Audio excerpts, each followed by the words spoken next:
There's a door at the top of Marlcote House that won't stay shut, and the man who finally found out why was 3 weeks from the end of 30 years' service. I was the one he told it to after, when his hands were still not quite steady. So I suppose I'm the one who has to tell it now. Marlcote isn't a palace, you'd know. It's a royal residence in the proper old sense, a great rambling stone house an hour out of the city, used by the family 2 or 3 weeks a year and shut up the rest of it.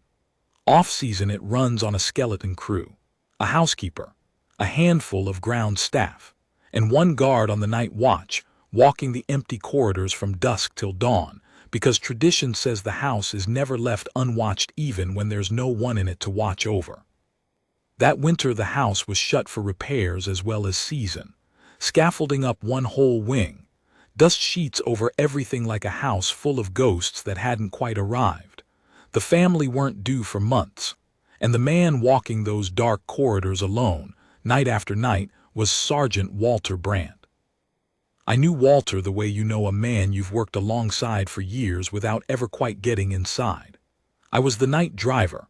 I ran the supply van out to Marlcote twice a week through that winter, brought the housekeeper her deliveries, brought Walter his papers and his tobacco, and once the cold set in, a flask of something to keep the chill off. So I saw him in the small hours in that strange empty house, more than near enough anyone else did. And I'll tell you what kind of man he was, because it matters for what came after. Walter was old school to the bone, 30 years.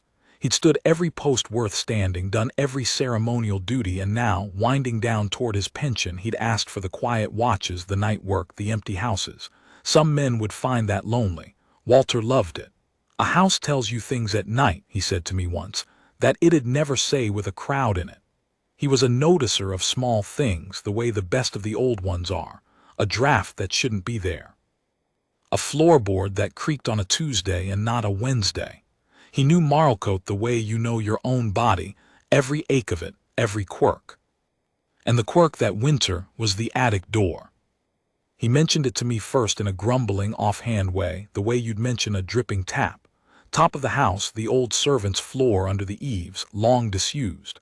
There was a door up there, heavy old thing, swollen in its frame with 100 winters of damp, and it would not stay shut.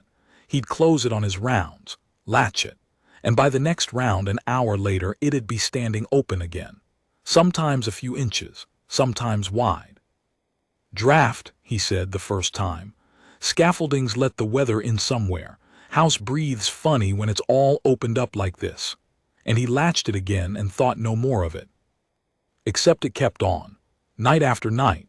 And a thing that keeps on, that's the kind of thing that gets under the skin of a man who notices things. He started latching it harder, wedging it.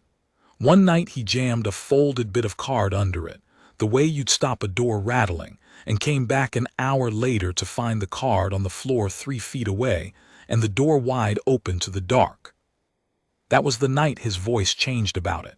I came in with the Thursday delivery and he was waiting by the kitchen door, and he didn't grumble this time. He said, quiet, "That door's open again," and there was something underneath the words. Not fear. Walter didn't do fear, not after 30 years, but a kind of attention. The full weight of the man turned toward one swollen door under the eaves. "You don't think it's the draft?" I said. "A draft doesn't move a wedge of card 3 feet, he said. "A draft doesn't unlatch a latch." He looked at me. "I've walked this house all winter. I know it's drafts. This isn't one of them." Now I'm not going to sit here and tell you I believed in anything spooky, and neither did Walter, not really. But there's a feeling an old empty house gets into you in the small hours, and we both had it that winter, and the door was the center of it. So I asked the obvious thing. "You been up, inside, looked round?" And here's the part I didn't understand at the time. Walter went quiet. Then he said, "Door won't let me. Swollen shut from the inside far as the latch, but past the latch it gives, it'll push open on its own. When I try to push it myself to go in, it sticks fast, like it'll open for the dark but not for me." He heard how it sounded. Gave a short laugh at himself. "Listen to me, 30 years and I'm spooked by carpentry." But he wasn't spooked, not exactly. That's what I want you to understand about Walter Brandt. A lesser man would have left it, logged it as a draft, latched it on his rounds, run out the clock to his pension and never gone near it. 3 weeks left. Why borrow trouble? But Walter couldn't do it. Not because he was brave in the chest-out way. Because he was a noticer, and a noticer can't leave a thing ununderstood. It itches at them. The door was an open question in his house, and he was, by every instinct in him, the man whose job it was to close open questions in that house. So one night, and I had this part from him after, told slow, with the flask between us, Walter decided he was going to go in. Properly. He was going to force that door wide and step inside and find out what was moving the card and unlatching the latch and put the question to bed once and for all. I should set the night for you the way he set it for me, because the atmosphere of it is half the story. It was the dead of that winter. No snow, a hard, dry cold instead, the kind that makes the old timbers of a house crack and settle like the building's shifting in its sleep. Fog outside, thick, pressed up against the windows so the grounds had vanished and Marlcote sat alone in a world of gray nothing. The repairs meant half the electrics in the upper floors were off.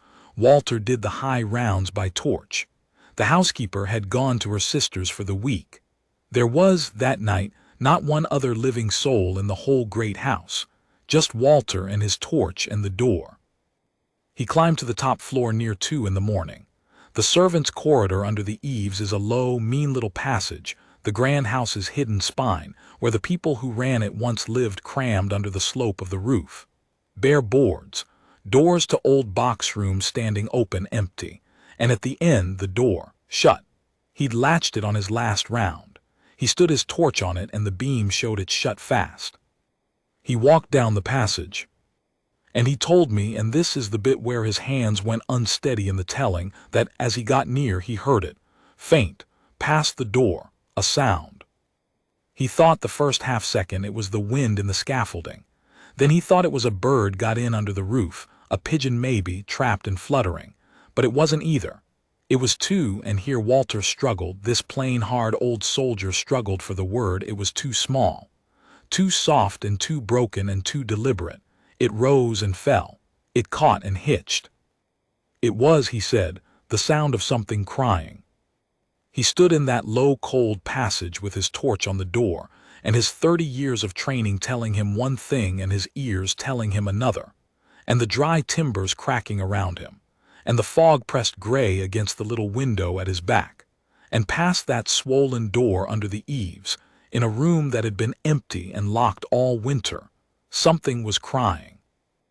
And Walter Brandt, 3 weeks from his pension, alone in the whole great house, 61 years old and not a thing in the world making him do it, but the man he was, put his shoulder to the door and forced it.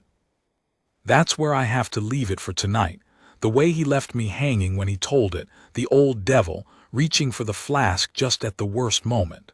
The door coming open. The torch beam swinging into a room no one had set foot in for months. And whatever was making that small broken sound, there in the dark under the eaves, waiting to be found. I'll tell you what was behind it, but you'll not guess. I put money on it. In 30 years of small hours and empty houses, Walter Brandt had imagined every kind of thing a man imagines in the dark, and it was none of them. It was something that would put him on his knees on those bare, cold boards, and it would change the last 3 weeks of his service, and a good deal more than that, into something none of us saw coming. The door gave on the second shove, all at once, the way swollen doors do, no give, then suddenly none at all, and you near fall through. Walter caught the frame, swung the torch up, and the beam went round a room he'd never properly seen. It was small, slope-ceilinged, tucked right under the roof, the old box room of some long-gone servant, bare but for junk, a broken chair, a roll of carpet, tea chests furred with dust. The little dormer window at the far end was the source of the draft after all. A pane had cracked and a finger of fog was creeping in through it, cold as a held breath. Walter saw all that in the first sweep of the torch and felt, for half a second, the flat letdown of a mystery turning out to be nothing. Junk and a broken window. He'd half a mind to laugh at himself again. Then the crying came again, from the corner, behind the tea chests, and it wasn't nothing. He went round the chests with the torch low. And the beam found, crammed into the angle where the roof came down to meet the floor, in the deepest cold corner of that forgotten room, a boy. A real boy, flesh and blood.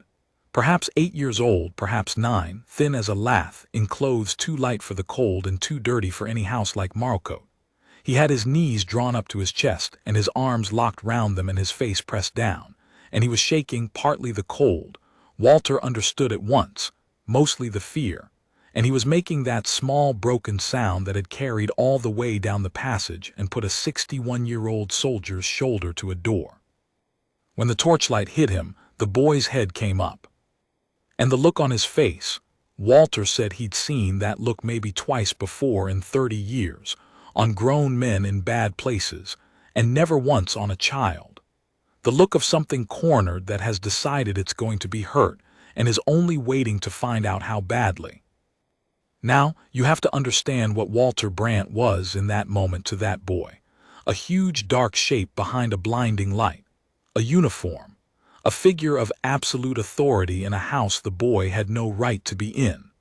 Every single thing about Walter in that first second was the worst thing that boy could have been hoping to see. And Walter knew it. That was the gift of him, the thing 30 years and a noticing nature had made of him. He knew, faster than thought, exactly what he looked like to the child in the corner. And so the first thing he did, this big old sergeant, on the cold boards of a forgotten attic at 2 in the morning, was sit down. He told me this part slowest of all. He turned the torch so it lit the ceiling instead of the boy's face, took the blinding glare off him. And then he lowered himself down, knees cracking, he said, like the timbers of the house, until he was sitting on the floor, his back against a tea chest, making himself small, making himself low, putting his own eyes below the level of the boy's so the child was looking down at him instead of up. He'd no training that told him to do that. It came out of the same place all the rest of him came out of. Now then, Walter said, soft, like he had all night, which he did, I'm not going to come over there. I'm going to stop right here. You're all right. The boy didn't answer, just watched him, shaking, ready to bolt or to be hurt. My name's Walter, he said. I look after this house at night. That's my job, walking about, checking the doors. And I'll be honest with you, I've been chasing this particular door for a fortnight, wondering what kept opening it. A pause. I reckon now I know. I reckon it was you. A flicker at that, the faintest thing. The boy's grip on his knees eased a hair. You've been getting in and out, Walter said, working it out aloud, gentle, giving the boy time. Through that broken window, I'd guess off the scaffolding. Latch on this old door doesn't catch proper from the inside. You've been pushing it open to get about the house and it swings, and I've been finding it open and latching it up again, and the two of us have been at cross purposes all this while without ever meeting. He almost smiled. Some pair of fools, eh? And the boy, God help him, the boy nodded, just barely, a child's nod. Yes, that was me. The first thread of trust spun out across the cold floor of an attic between an old man and a frightened child. It took a long time after that. Walter didn't rush a second of it. Sitting on those freezing boards with his back going stiff and his old knees screaming, he coaxed the story out of the boy a piece at a time, the way you'd coax a wild thing to take food from your hand. And the story, when it came, was the kind that I've never been able to think about since without something going tight in my chest. The boy's name was Sam. He'd run. From a place, Walter never got the full shape of it that night, but the edges were enough. A place he'd been put after his mother died. A place with too many children and too few people who saw them. And one person in particular he'd run from, and Walter didn't push on that, didn't make him say it. Just watched the boy's face close up at the edge of it and steered gently away. Sam had run and walked, and got himself out of the city somehow, following he didn't quite know what, until the cold and the dark drove him to find a way in somewhere. and the somewhere was a great shut-up house with scaffolding up one side, easy to climb for a thin boy with nothing left to lose, and a broken window at the top, and a forgotten room behind a swollen door. He'd been living up there. Walter found it as the boy talked, the torch moving slow. A nest of old dust sheets dragged into the corner for warmth. A hoard of food, bread, and apple biscuits, things the boy had crept down through the sleeping house to take from the kitchen on his night travels, the very travels that kept opening the door. A few small treasures. The boy had been surviving in the walls of Marlcote like a mouse, for the best part of 2 weeks, moving only at night, and the only sign he'd left in all that time was a door that wouldn't stay shut. And the only person in the world who'd noticed was the one old man whose whole nature it was to notice. "How long since you ate proper?" Walter asked him. Sam looked at his little hoard. "I've been rationing," he said, with a strange grown-up dignity that near broke the old man, this child explaining his survival plan, making it last.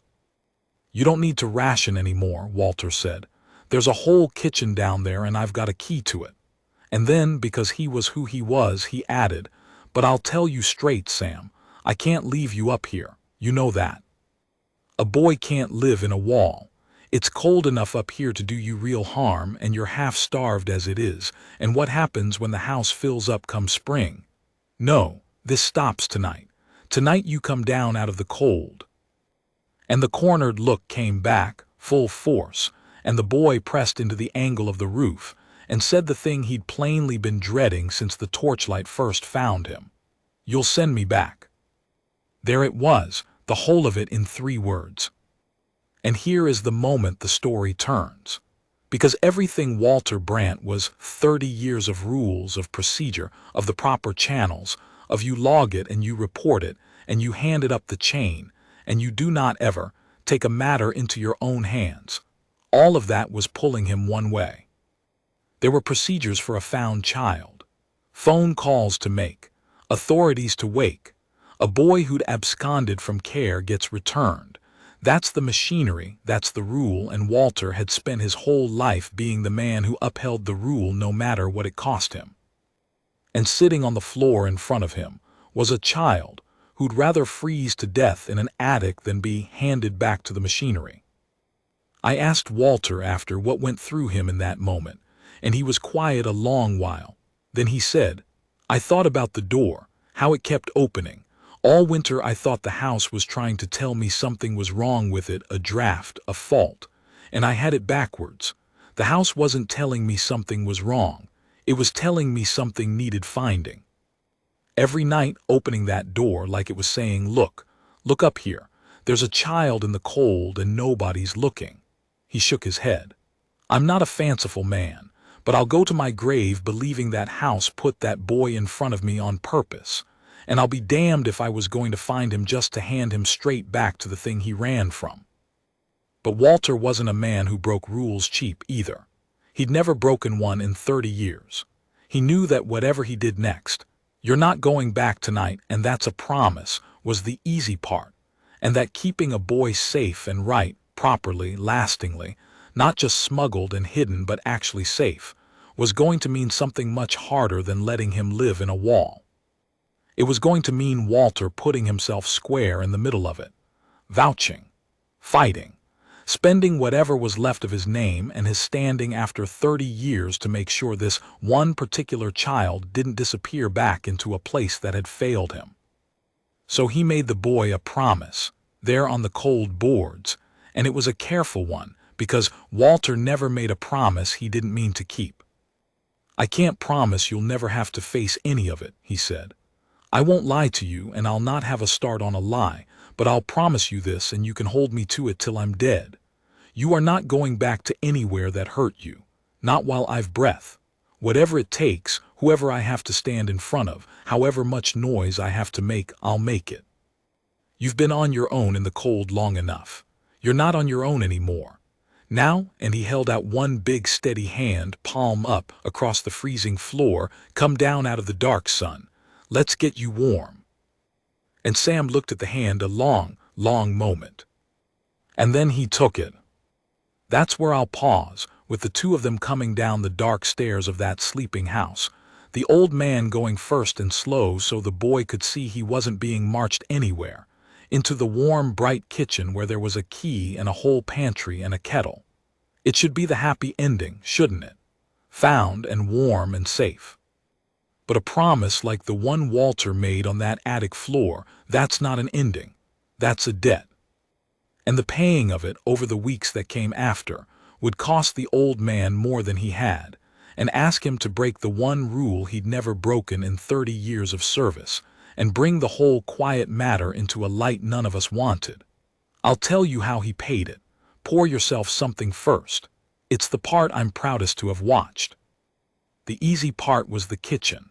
I wish you could have seen it the way Walter told it, the boy at the big scrubbed table with a blanket round him, and a bowl of whatever Walter could heat, eating slow at first and then not slow at all, and the old sergeant sitting across from him not saying much, just being a large, warm, steady presence in a bright room, which after 2 weeks in a freezing wall was a kind of feast all its own.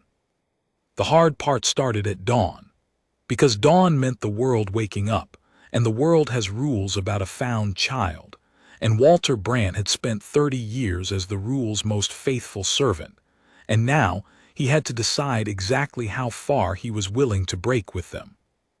Here's the thing about Walter that I want to get exactly right, because it's the whole heart of him. He did not go rogue.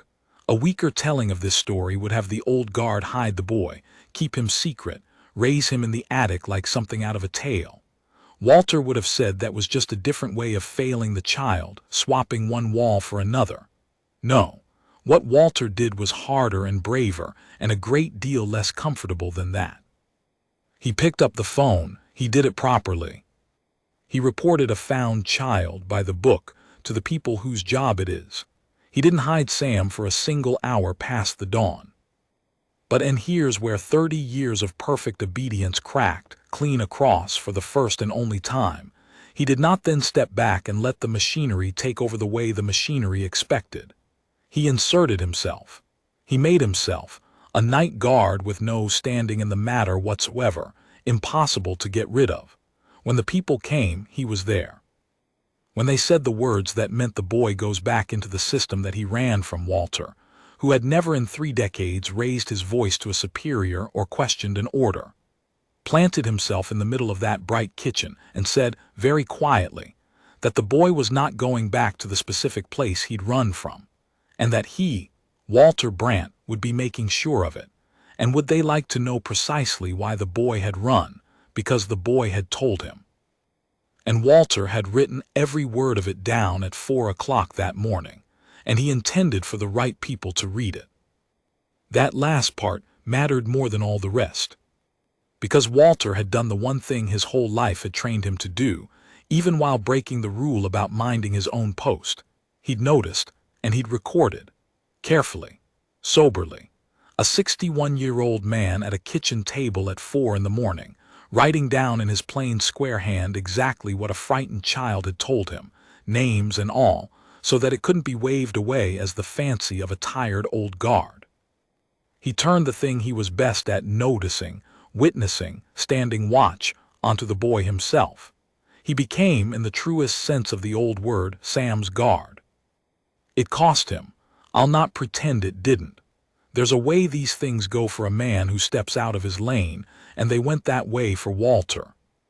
There were people afterward who felt he'd overstepped badly, that a night guard's job is the house, not the welfare of strays, that he should have made his call and stood aside, that 30 years of unblemished service didn't entitle him to appoint himself anyone's champion. Words like judgment and boundaries got used. His last 3 weeks of service, that should have been a gentle wind down toward a handshake and a pension, turned into something tense and watched and difficult. I think it took the shine off the end of his career, if I'm honest. I think there were men who'd have given him a fine send-off who gave him a cool one instead. I asked him once, near the end, whether he minded, whether he'd have done it differently, knowing. He looked at me like I'd asked whether he'd have preferred to keep his own hands. Differently, he said. I had 30 years of doing everything exactly right, 30 years of the proper channels. You know what 30 years of doing everything right is worth in the end. It's worth being able to do one thing right when it actually counts and not flinch, because you've nothing to prove and nobody can say you don't know the rules you're choosing to bend. He tapped the table. I knew exactly which rule I was breaking and exactly why. That's not going rogue. That's the opposite. That's knowing the rules so well you can tell the one moment they're wrong. He shrugged, a great slow shrug. A man stands watch his whole life. You think it'd be over a gate or a door or a house. Turns out the only watch I ever stood that mattered was over one cold, half-starved boy in an attic. And I'm to mind that they took the shine off my pension over it. He shook his head. Let them keep the shine. It came right in the end. Mostly. I'll not dress it up cleaner than it was, these things don't tie off with a bow. But the writing Walter did at that kitchen table got read by the right people, and it mattered, and the specific place Sam had run from got looked at hard, harder than it had ever been looked at, and the boy did not go back there. That much Walter won outright, and he won it on the strength of being exactly the kind of careful, sober, unimpeachable old witness that 30 years had made him. The very respectability that the rule-breaking risked is what made the rule-breaking work. Sam went in time to people who wanted him. A real placement, a good one, vetted and proper. Walter saw to it that it was proper, wouldn't rest till it was. And here's the part that I hold on to. Walter didn't vanish out of the boy's life once the crisis passed, the way the system's people have to. He couldn't take the boy himself, an old single man at the end of his working life. That was never going to be the answer, and he knew it. But he stayed near. He became the steady old fixture at the edge of the boy's new life. Sunday visits, a presence at the school things, the large warm constant that a child who'd been let down by every adult he'd known could finally, slowly, learn to count on. The boy used to call him, I'm told, the guard. Not granddad, not uncle, the guard. As in the guard's coming Sunday. As in the guard said. And Walter, who'd stood watch over gates and doors and a whole great empty house for 30 years, took to that name at the very end of his life like it was the only rank he'd ever truly earned. Because it was the truest thing he'd ever guarded. Not a building, a boy. I still drive past Marlcote. It's open again now, repairs long finished, the family in and out of it through the seasons. There's a different man on the night watch these days, walking the corridors in the small hours, checking the doors. And I happen to know because the housekeeper's still there, and she told me that the door under the eaves never gave them another moment's trouble. The cracked pane was mended that same spring. The room got cleared and cleaned. And from the night Walter brought the boy down out of the cold, that swollen old door under the eaves stayed shut, every night, latched and quiet, like a thing that had finally said what it had been trying all winter to say and could rest. I'm not a fanciful man either. I drive a van, but I'll tell you what I believe and you can do with it what you like. I believe some houses keep a kind of watch of their own, and I believe that all that long cold winter, that one stubborn door wasn't broken at all. It was working perfectly. It was doing the most important job in the whole great house, opening and opening and opening again into the dark, refusing to stay shut, until somebody who knew how to notice finally came up those stairs and saw. Walter always said a good guard's whole trade is just this, to be the one still paying attention when everyone else has stopped, to stand watch over the thing nobody else is watching, to be there, awake, in the cold and the dark on the off chance, the 1 in 30 years chance, that something small and frightened and overlooked needs finding. He stood that kind of watch his whole life and only got to prove it once, 3 weeks from the end, over a boy in an attic. Once was enough. That's all any of us are really here to do, I think, if we're lucky enough to get the chance. Stay awake. Keep noticing. And when the door swings open into the dark, go up. Go up and look, and don't you dare leave until you've found whatever's been crying up there all this time, waiting in the cold for somebody, anybody, to finally come.